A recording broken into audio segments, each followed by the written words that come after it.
দর্শক স্ক্রিনে যে ভিডিওটা দেখছেন সেই ভিডিওটা আজ 2 দিন থেকে সারা পৃথিবী জুড়ে সামাজিক মাধ্যমে ভাইরাল। এখানে যে বিষয়টা সংঘটিত হয়েছে আপনারা সকলেই অবগত আছেন। একটা যুবক আসাম রাজ্যের কাটিগড়ার বাসিন্দা, তার নাম সম্ভবত, আমি যদি খুব বেশি ভুল না করি তাহলে হুসেন আহমেদ মজুমদার।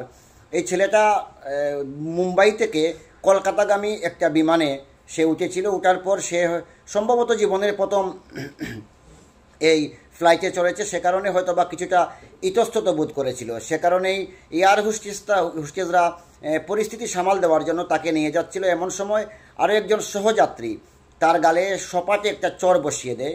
এই চর বসানোর পর বিমানের অন্যান্য সহযাত্রী যারা ছিলেন তারা কিন্তু তীব্র প্রতিবাদে ফেটে পড়েছেন। সবাই তাকে বলেছিলেন যে অন্যান্য যে সহযাত্রীদের তো অসুবিধা হচ্ছে, তাহলে আপনার চর মারা উচিত হয়নি।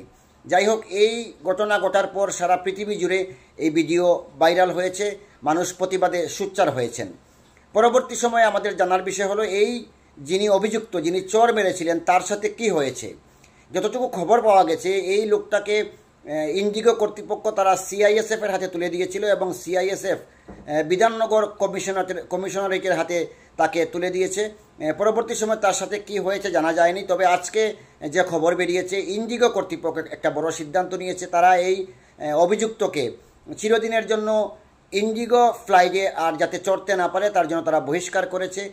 ইন্ডিগো কর্তৃপক্ষের এই সিদ্ধান্তের ফলে সারা দেশ জুড়ে সবাই ইন্ডিগো বিমান সংস্থা বা কর্তৃপক্ষকে অভিনন্দন জানিয়েছে, ধন্যবাদ জানিয়েছে এই সিদ্ধান্ত নেওয়ার জন্য। আমরা এটা বলতে পারি, আমাদের দেশ যেহেতু ভারতবর্ষ, এখানে ন্যায় হবে, সবাই ন্যায় পাবে, এটাই স্বাভাবিক। এখানে সকলের প্রতি ন্যায় হবে, এটা আশা করছেন সকলে। সবাই এই ভিডিওটা শেয়ার করে দিয়ে আরও কিছু মানুষকে দেখার সুযোগ করে দেবেন। ধন্যবাদ।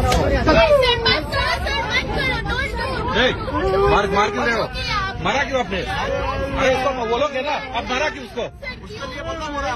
तो प्रॉब्लम होगा, लेकिन हाथ नहीं उठाना चाहिए था आपको। क्यों मारा इसको? हाथ क्यों उठाया? हाथ क्यों उठाया तुझे? हाथ क्यों उठाया? प्रॉब्लम सबको हो रहा है, हाथ नहीं उठाना चाहिए था तुझे। You don't have the right to hit anybody, you understand? Hey, he's getting a panic attack. Just give him some water. He